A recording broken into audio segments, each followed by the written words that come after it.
For 50 years I blindly obeyed, until I read the Bible and was expelled for it. A simple verse sparked doubts that no one wanted to answer. I lost friends, reputation, and almost my marriage, all for seeking truth on my own. But in that pain, I found something greater, the truth they always hid, and my daughter, who never gave up on me. If this story interests you, don't forget to subscribe to our channel and tell us what city you're watching from. We'll continue. I promise this will be the best story you'll ever hear in your life. Mary adjusted the golden pin on her navy blue dress.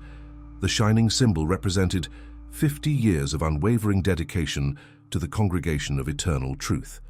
Her brown eyes, framed by wrinkles that told stories of decades, examined every detail of her appearance in the mirror. Her perfectly pinned grey hair in a bun, clean and trimmed nails, the serene countenance that hid any doubt. Everything was in order, as it had always been in her meticulously organized life. "Sister Mary, are we ready?" Joseph's voice, her husband, of 45 years, echoed down the hallway. He too wore his best clothes for the weekly congregation meeting. While Joseph grabbed the car keys, Mary took one last look at the bookshelf in the living room, where dozens of congregation publications were perfectly aligned by publication date. The path to the Kingdom Hall was as familiar as the back of her hand. Mary greeted everyone with a gentle smile, received compliments for her exemplary dedication. She was known as one of the most devoted sisters, who never missed a meeting, who knew all the doctrines by heart, who brought more people to the congregation than any other member. "Mary, I need your help with the young sisters," Elder Richard commented as he met her at the entrance. "We've noticed concerning behaviors in some of them, unnecessary questioning, unapproved readings. Your influence would be valuable." Mary nodded, feeling honored. It was her role to guide the younger ones, to show them the path of obedience that would ensure salvation. As she always did, she accepted the responsibility without hesitation. During the meeting, she sat upright on the wooden bench, absorbing every word from the speaker. The night's theme was unconditional loyalty. The words seemed tailor-made to strengthen her conviction. Mary took meticulous notes in her black-covered notebook, underlining phrases she would use in her conversations with the young sisters. At the end of the meeting, a young woman of approximately 20 approached timidly. "Sister Mary, could you help me with some doubts?" asked Jessica, one of the new members of the congregation. "Of course, dear," Mary replied with a maternal smile. "What kind of doubts?" "I was reading the Bible at home and found some verses that seem different from what we study in the meetings," Jessica said hesitantly. "For example, in John 8:32 it says that you will know the truth, and the truth will set you free. But sometimes I feel like we can't question anything, that we must just accept what we're told." Mary felt a tightness in her chest. This type of thinking was dangerous, she knew well. She had seen many stray from the path by beginning to question. She took a deep breath before responding. "Jessica, the truth has already been revealed to us through the organization. When the Bible speaks of knowing the truth, it refers to accepting the teachings we receive from the elders, who are divinely guided. Questioning opens the door to apostasy." The words came out of her mouth automatically, as they had so many times before. Jessica lowered her eyes, accepting the answer. But Mary noticed something in her look, something she recognized well as she had seen it in the eyes of her own daughter, Sarah, before she distanced herself from the congregation 15 years ago. On the way back home, Mary remained silent while Joseph commented about the meeting. Her mind repeatedly returned to Jessica's expression, and for some inexplicable reason to the memory of Sarah. It had been years since she had allowed thoughts about her daughter to occupy her mind for very long. It was too painful to remember how they had grown apart when Sarah began to question the teachings. At home, while Joseph prepared for bed, Mary went to the bookshelf and took her Bible. She sat in the living room armchair and opened it at random. Her eyes landed exactly on the verse mentioned by Jessica. "And you will know the truth, and the truth will set you free." For some reason, that night, the words seemed to jump off the page. Mary repeated the verse in a low voice, feeling each word as if she were reading it for the first time. A strange discomfort settled in her chest. The next morning, Mary woke before sunrise, something unusual for her. Without making noise so as not to wake Joseph, she went to the kitchen and prepared coffee. She sat at the table with her Bible open again. She began to read the complete context of the verse that had disturbed her the night before. As she read, a strange sensation invaded her. It was as if she were reading those words without the usual filters, without the interpretations that had been taught to her over decades. She took an old notebook she kept in the kitchen drawer and, almost without realizing it, began to write questions. Why do we never study these verses in the meetings? Why do some parts of the Bible seem to be emphasized and others ignored? Why is thinking for yourself considered spiritual pride? Hearing Joseph's footsteps in the hallway, she quickly closed the notebook and put it away. She felt guilty, as if she had committed a serious transgression just by writing those questions. In the following weeks, Mary continued her normal routine.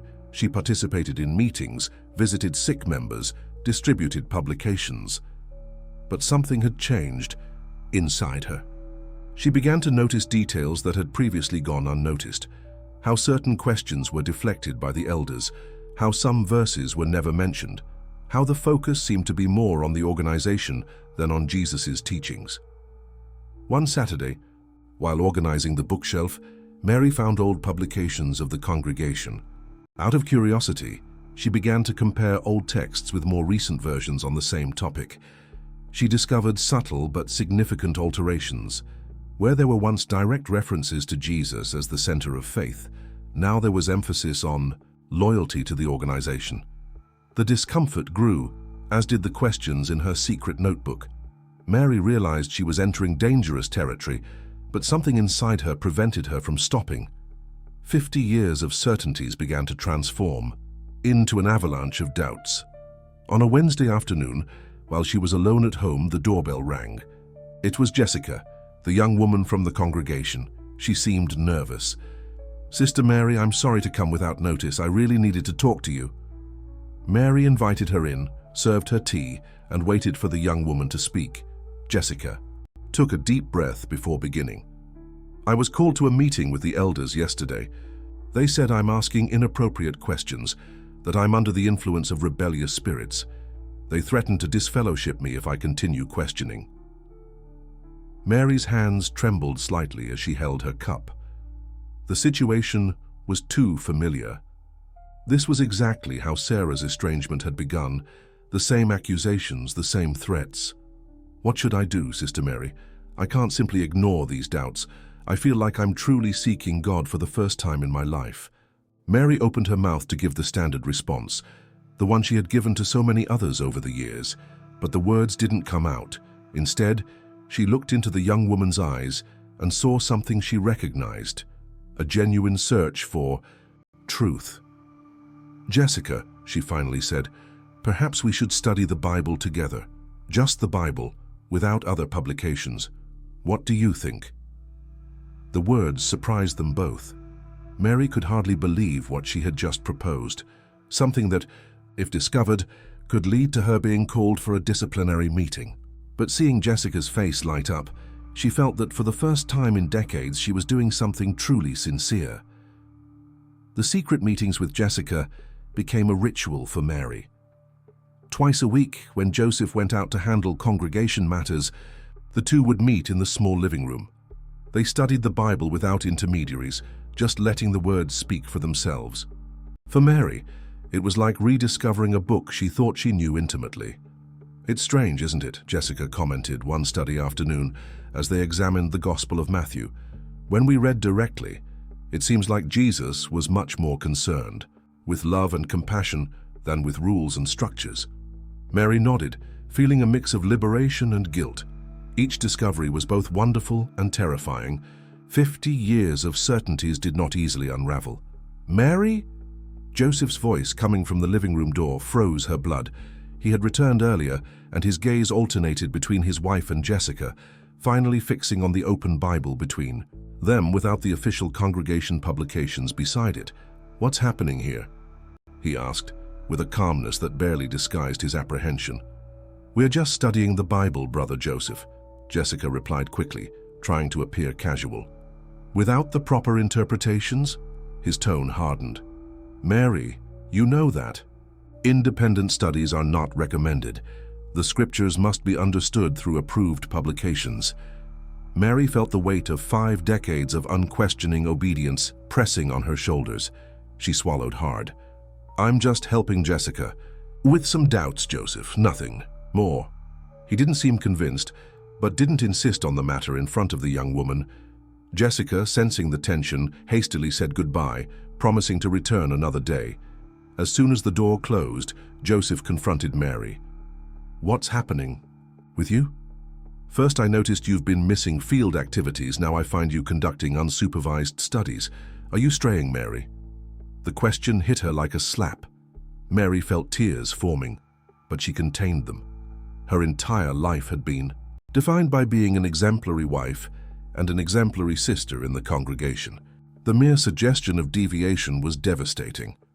I'm not straying, she answered, trying to keep her voice firm. I'm just trying to understand some things better. What things, Mary? After 50 years, what doubts can arise that the elders can't answer?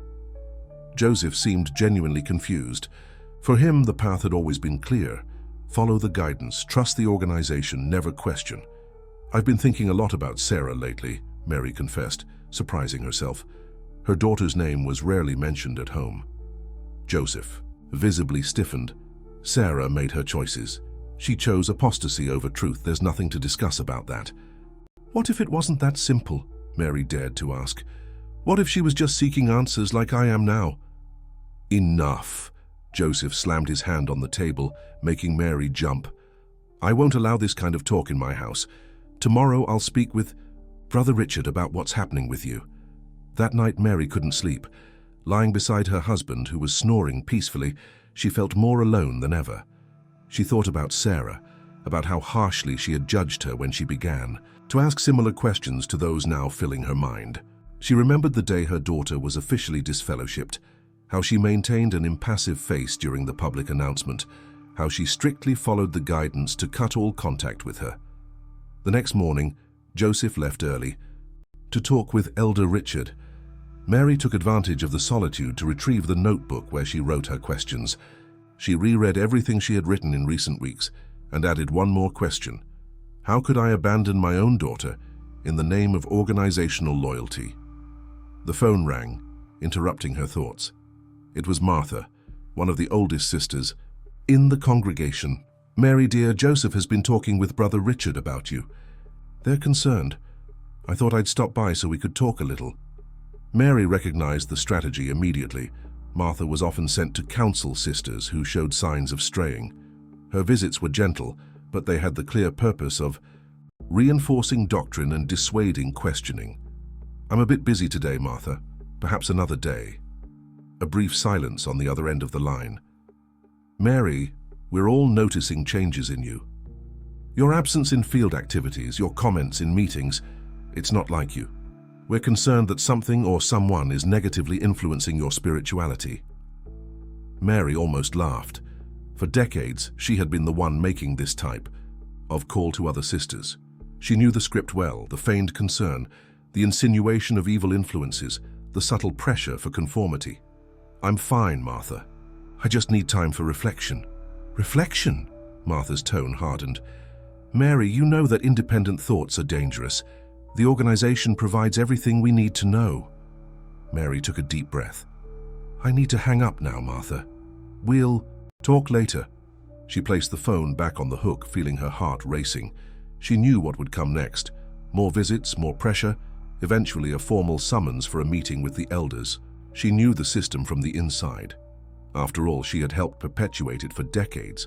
Determined to seek answers before it was too late, Mary grabbed her purse and left. She drove to a small bookstore downtown, a place she had never entered before because it was considered worldly by the congregation. Inside, she looked for the religion section and found some books about the history of various denominations, including her own. With trembling hands, she leafed through one of the books. The first pages already revealed information that directly contradicted what she had always been taught about the origins of the congregation. Stories of failed predictions, doctrines that changed over time, questionable practices of the founders, all documented with sources and references. Mary bought the book, hiding it inside her purse as if she were carrying contraband. On the way back, she decided to take a detour.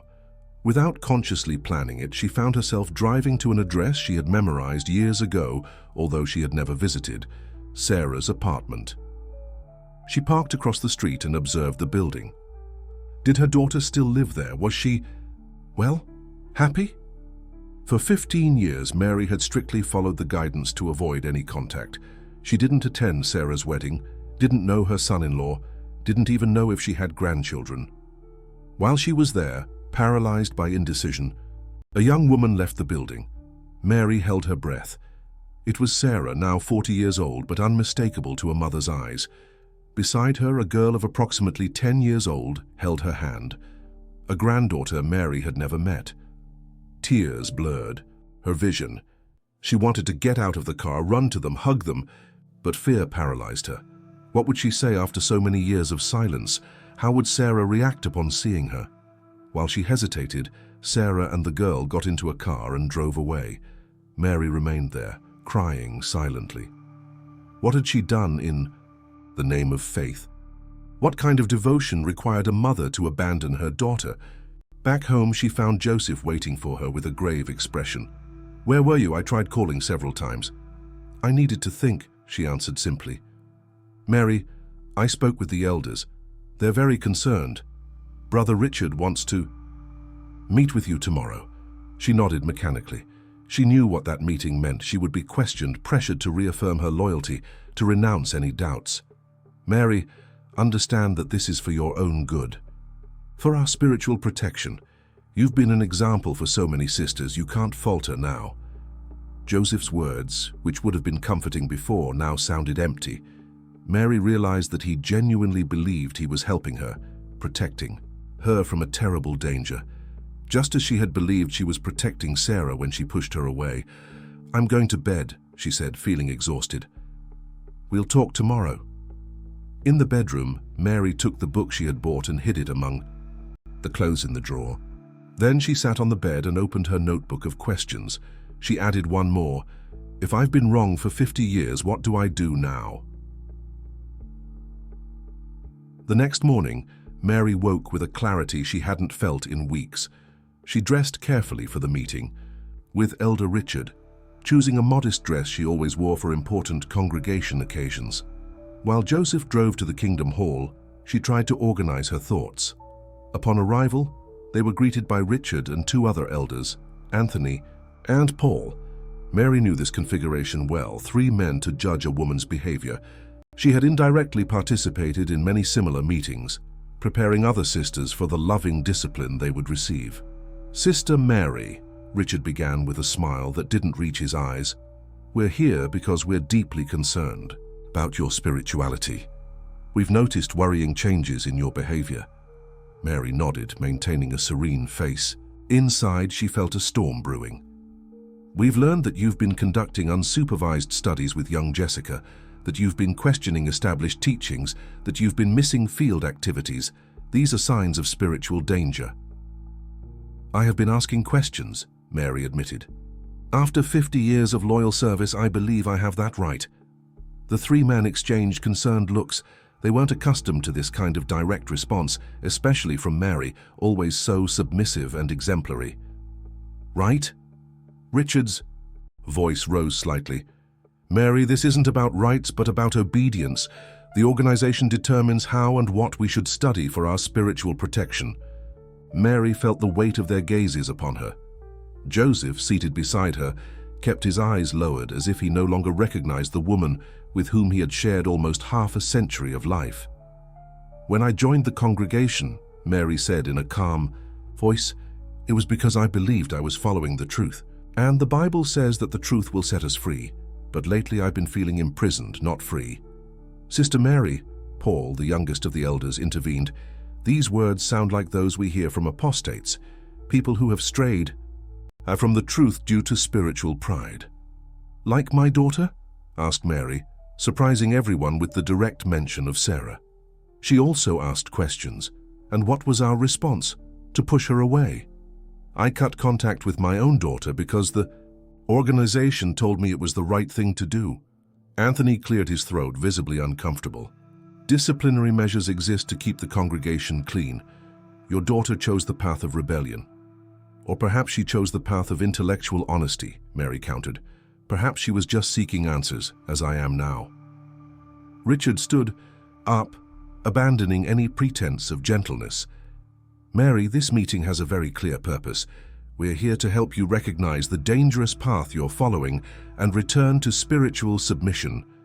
If you continue with this questioning attitude, we'll have to consider more severe measures. Mary knew exactly what those more severe measures meant. She had seen countless people go through the process of disfellowshipping, the public announcement, the complete social isolation, families divided, decades-long friendships undone in an instant. I'm just seeking the truth, said Mary, feeling a courage she didn't know she possessed. I served faithfully for 50 years. I followed every rule, every guideline. I distanced myself from my own daughter when I was told to do so. I don't deserve to be treated as someone dangerous just for asking questions. The questions themselves aren't the problem, explained Richard, resuming his paternalistic tone. It's the spirit behind them. And unfortunately, Mary, we see in you the same rebellious spirit we saw in your daughter years ago. Those words hit Mary deeply. She remembered how she had judged Sarah, how she had repeated these same accusations of a rebellious spirit, without ever considering that her daughter might have been genuinely seeking the truth. You knew her, said Mary, looking at each of the elders. You knew Sarah since she was a child. You saw how sincere, how dedicated she was. And yet, when she began to question, you didn't hesitate to label her as rebellious, to completely push her away. Mary, Joseph finally spoke, seemingly horrified by the direction of the conversation. That's enough, you're not thinking clearly. On the contrary, Joseph, for the first time in decades, I'm thinking for myself. The silence that followed was heavy, laden with tension. Richard was the first to break it. We'll give you time to reflect, Mary, 1 week. Use this time to pray, to read our publications, to realign your heart with the organization. At the end of this period, we'll meet again and expect to see a change in attitude. It wasn't a request, but a veiled order. Mary knew the procedure well. The week for reflection was just a formality before disfellowshipping, a last chance for conformity. And if my conclusions after this week of reflection are different from what you expect, she dared to ask. The three elders exchanged significant looks. Then we'll have to take measures to protect the congregation, Richard finally responded. On the way home, Joseph drove in absolute silence. Mary could feel the disappointment and anger emanating from him. For decades, they had been the exemplary couple of the congregation, respected and admired by all. Now that image was rapidly disintegrating. How could you do this? He finally asked when they parked in the garage at home. How could you humiliate me like that in front of the elders? Humiliate you? Mary felt a wave of indignation. This isn't about you, Joseph. It's about the truth, about legitimate questions that deserve honest answers. What questions, Mary? What doubts can be so important as to risk everything we've built? Our position in the congregation, our circle of friends, our eternal salvation, and our daughter.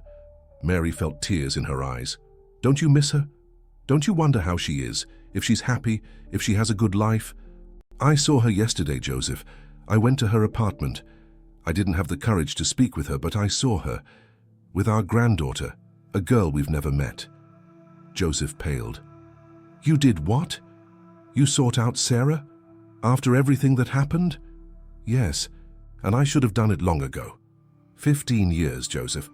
15 years without seeing our only daughter because we put loyalty to the organization above family love. Loyalty to God comes first, Mary. It's always been that way. But that's the question. Is loyalty to the organization the same as loyalty to God? Mary felt the question hang in the air between them. I've been studying the Bible, Joseph, without filters, without predetermined interpretations, and I don't find a basis for many of the practices we blindly follow. Joseph looked away, unable to face the questions Mary was raising. I don't want to hear this. I won't allow your apostasy to contaminate me. The words hit Mary like a physical blow. Apostasy? Is that how you see my sincere doubts? As contamination? That's how the organization sees it, Mary. And after 50 years, I thought you saw it that way too. That night, for the first time in their long marriage, they slept in separate rooms. Mary, alone in the bed they had shared for decades, cried silently. Not just for the rupture she felt in the marriage, but for all the years of blind conformity, for all the questions she had suppressed, for all the time lost with her daughter. The next morning, Mary woke to the sound of the front door closing.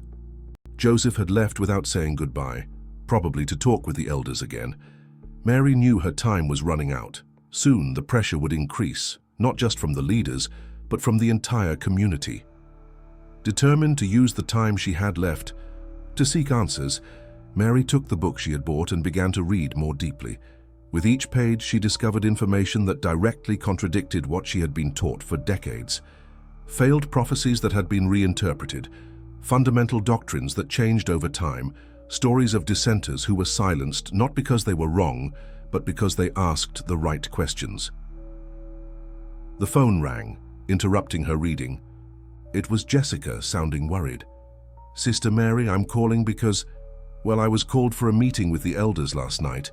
They asked many questions about our studies, about what we discussed. I tried to protect you, but it's okay, Jessica," Mary reassured her. "It's not your fault. I've also been through a similar meeting. They forbade me from talking to you. They said you're under spiritual discipline and that any contact could compromise my own position in the congregation." Jessica's voice trembled.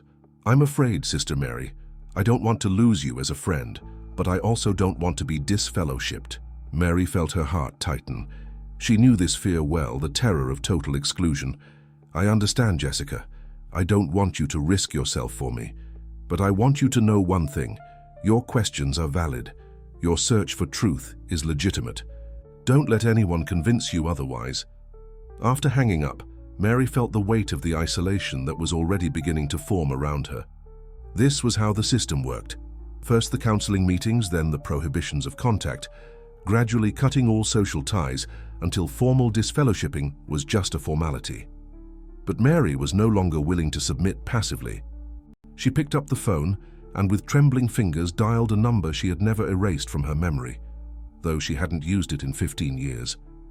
After 3 rings, a female voice answered. "Hello?" Mary felt her heart race. "Sarah, it's your mother." A long silence followed. Mary could hear her daughter's breathing on the other end of the line. "Mum?" Sarah's voice sounded incredulous. "Is it really you?" "Yes, dear, it's me." Mary couldn't contain her tears.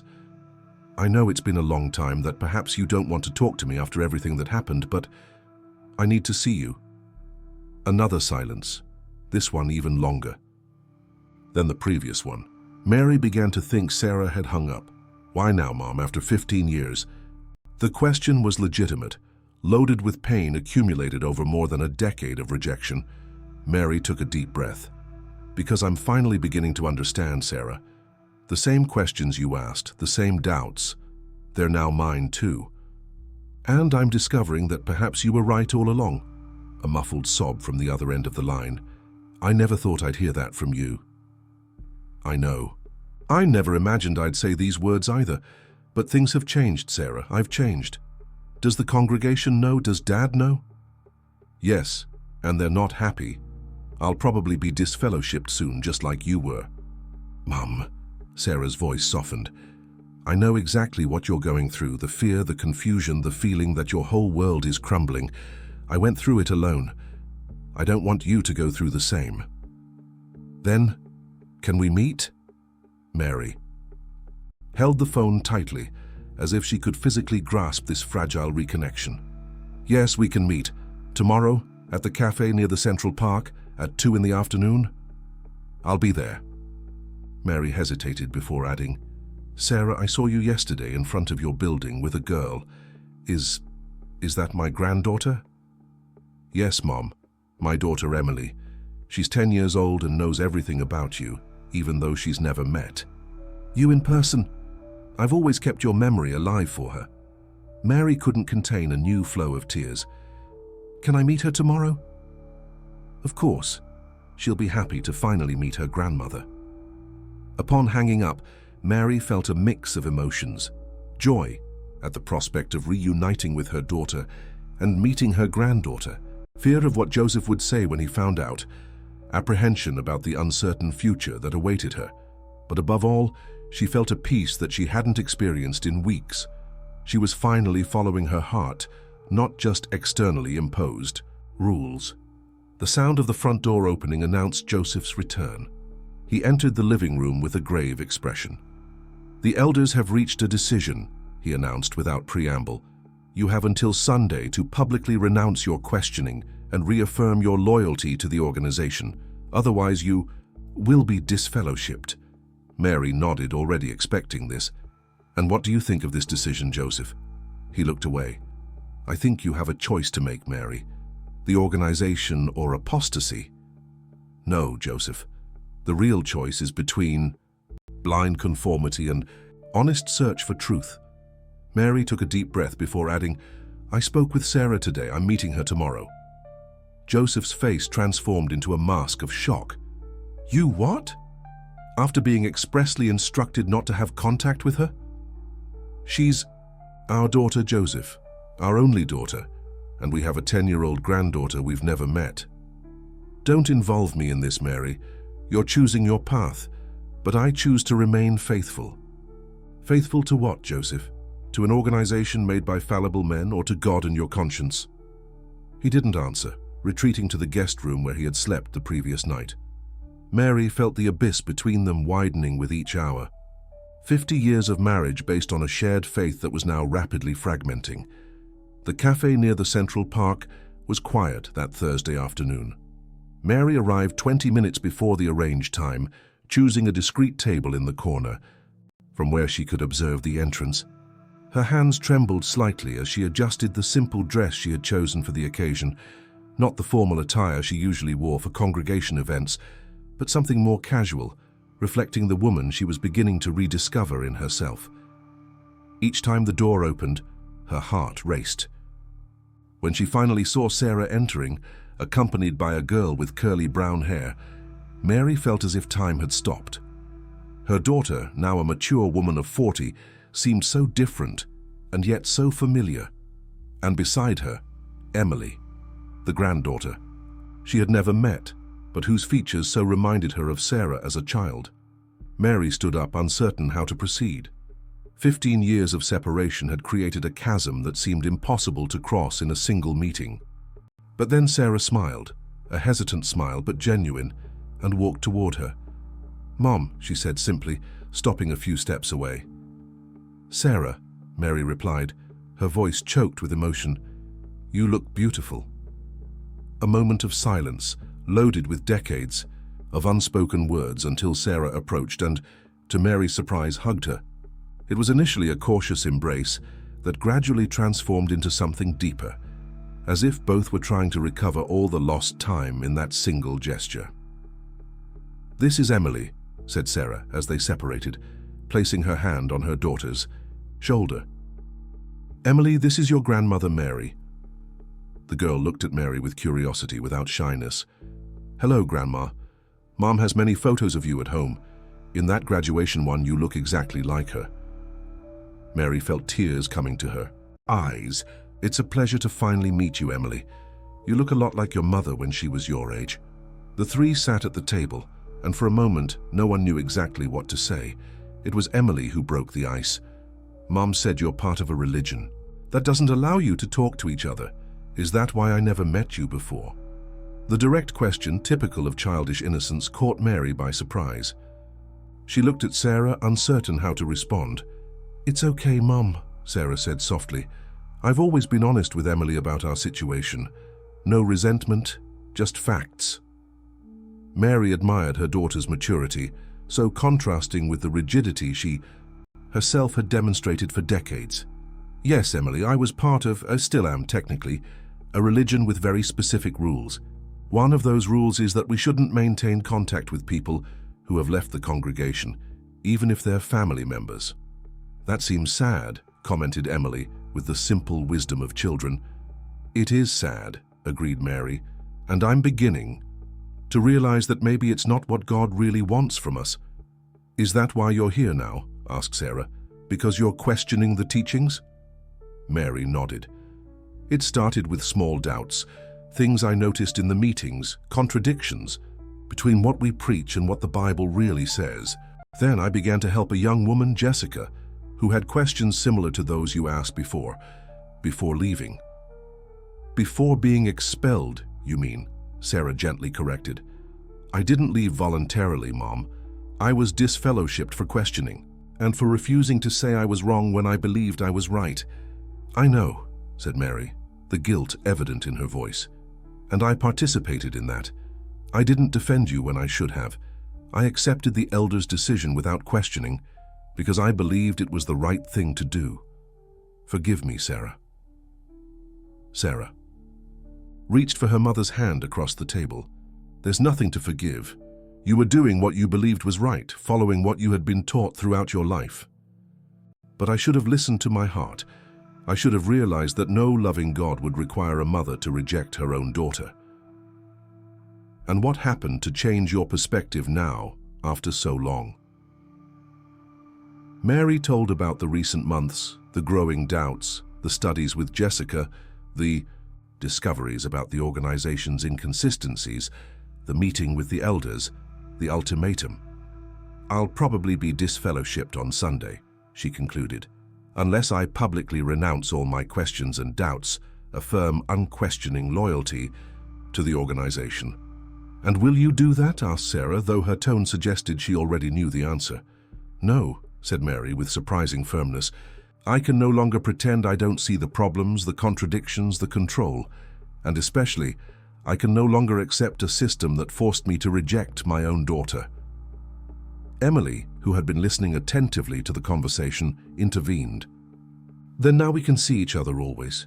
You'll come visit us?" Mary smiled at her granddaughter. "I'd like that very much if your mother allows." "Of course I allow," replied Sarah. "Actually, there's something I'd like to share with you, Mom.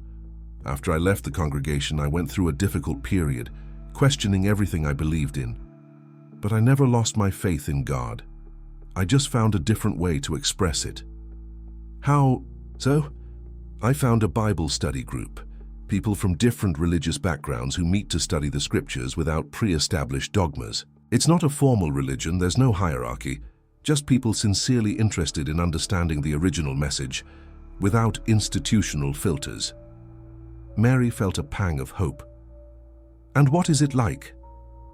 "Liberating," Sarah replied with a smile. "We study the texts in their historical contexts, discuss different interpretations, respect divergent opinions. There's no pressure for conformity, no fear of asking the wrong questions." "It sounds wonderful," admitted Mary. "In recent months, I've felt like I'm really reading the Bible for the first time, without someone telling me exactly what each verse means." "Exactly. And most importantly, the focus is on love, compassion, helping others, not on rules and organizational structures." The three talked for hours, sharing stories of the lost years. Mary learned details of Sarah's life, her work as a university professor, her marriage to Daniel, Emily's birth. She discovered that despite the family rejection, her daughter had built a full and happy life. When they finally said goodbye, with the promise of a new meeting on the weekend, Mary felt simultaneously exhausted and invigorated. The weight of decades of conformity was beginning to dissipate, replaced by the lightness of new possibilities. Upon returning home, she found Joseph waiting for her in the living room, with a grave expression. "You were with Sarah," he stated, not as a question but as an accusation. "Yes," confirmed Mary, determined to no longer hide anything, "and with our granddaughter Emily. A wonderful, intelligent, curious girl. She has your eyes, you know." Joseph looked away, but Mary noticed a brief flash of emotion on his face. "Joseph," she continued gently, "I understand this is difficult. For you. 50 years following one path, believing it was the only right one. I know exactly how you feel because I feel the same. But what if we were wrong? What if our loyalty was being directed to the organization, not to God? "I can't hear this, Mary. I can't allow your apostasy to contaminate me." "It's not apostasy to question, Joseph. It's intellectual honesty. It's seeking truth sincerely, even if it leads us to unexpected places." "The elders want to see you tomorrow," he said, abruptly changing the subject. "They've moved up the meeting. I believe they've already made their decision." Mary nodded, already expecting this. "I'll be there, but I won't change my position." Next morning, Mary carefully prepared for what she knew would be her last meeting in the congregation.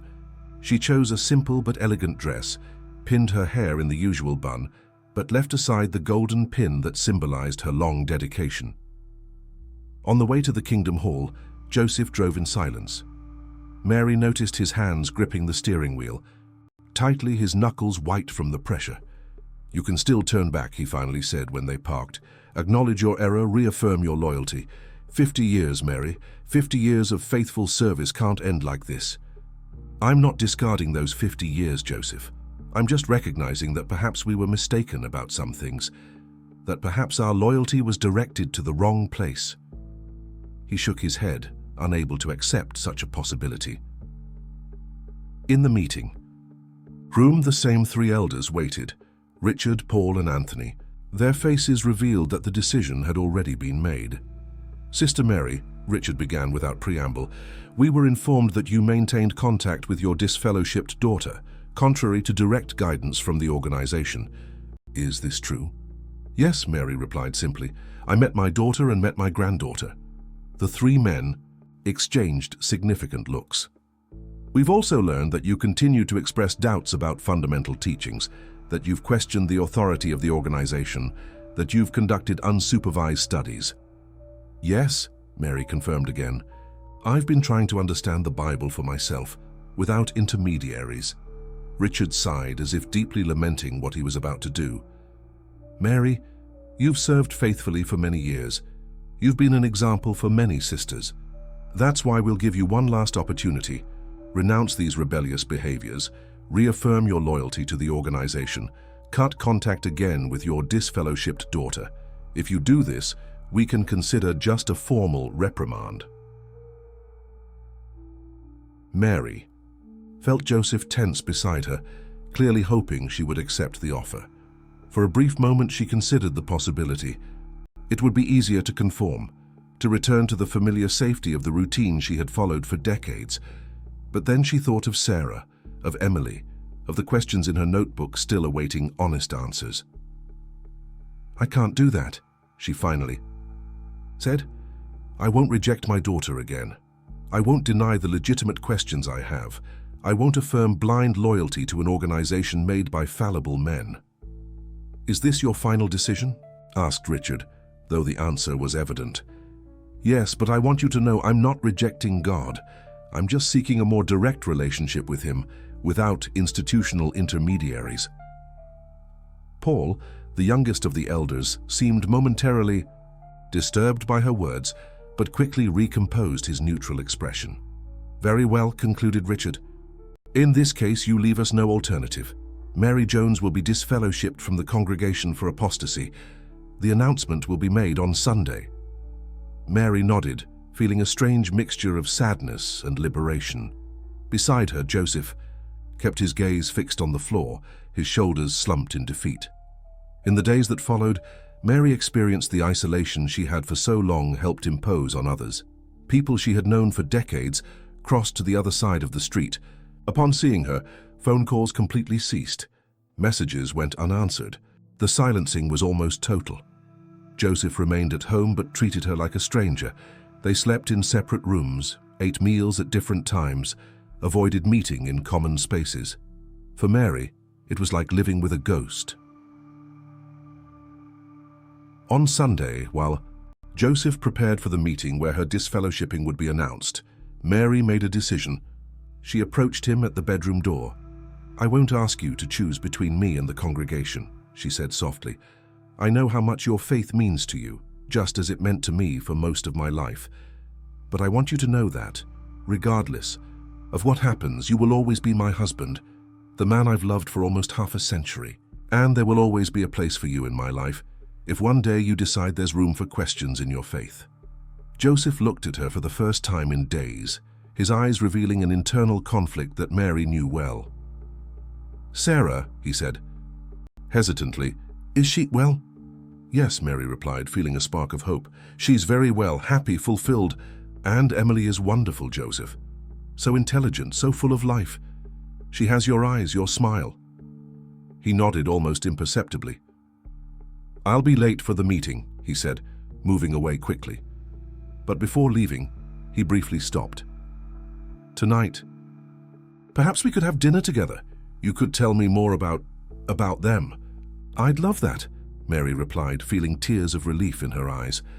Alone at home, Mary sat in the living room armchair with her notebook of questions open on her lap. She leafed through the pages, rereading the doubts that had initiated her journey. Some already had answers, others were still open, but all reflected a genuine process of seeking truth.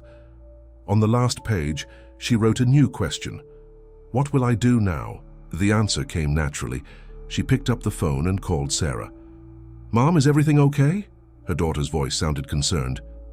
"Yes, dear. I just wanted to know, that Bible study group you mentioned, do they meet today?" "Yes, at 6 in the evening. Why?" "I'd like to participate if possible, and perhaps at some point in the future Joseph might join us as well." "Of course, Mom, we'll be happy to have you, and Dad too when he's ready." "Thank you, daughter, and Sarah, I love you. I always have, even when I couldn't show it." "I know, Mom. I love you too."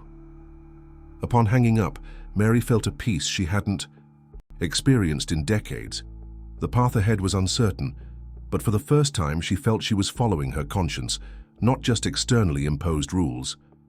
The truth, as the verse that started it all said, truly sets you free, even when the process of liberation is painful. That night, when Joseph returned from the meeting, he found the table set for two with a simple but carefully prepared dinner. They sat facing each other, initially in awkward silence. "How was it?" Mary finally asked. "As expected," he answered in a tired voice. "The announcement was made.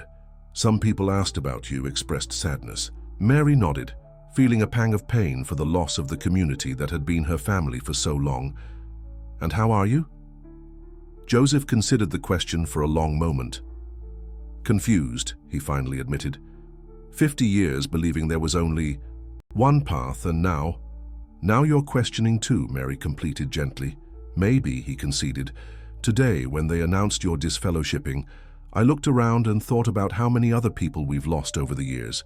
Friends, family members, people we loved, and simply cut out of our lives because we were told it was the right thing to do." "Like Sarah?" "Yes, like Sarah." He hesitated before asking, "You mentioned you would be with her today. Why didn't you go?" "Because I thought perhaps we needed this moment together. There will be other meetings." Mary extended her hand across the table, a gesture of reconnection. After a moment of hesitation, Joseph accepted it. "I don't know if I can change, like you, Mary. I don't know if I can question everything I've believed throughout my entire adult life. I'm not asking that, Joseph. Just that you consider the possibility that our daughter and our granddaughter deserve to be part of our lives, regardless of religious differences." He squeezed her hand lightly. That I can consider." It was a small step, but significant. Mary knew the journey would be long, both for her and for Joseph. Unlearning decades of conditioning wouldn't happen overnight. There would be relapses, doubts, moments of regret. But there would also be discoveries, reconnections, a deeper and more personal faith. As they talked under the soft dinner light, Mary felt a certainty growing in her heart. The truth truly sets you free, but love, genuine, unconditional love that transcends dogmas and institutions, that love was the true purpose of any spiritual search. And after 50 years of a faith based primarily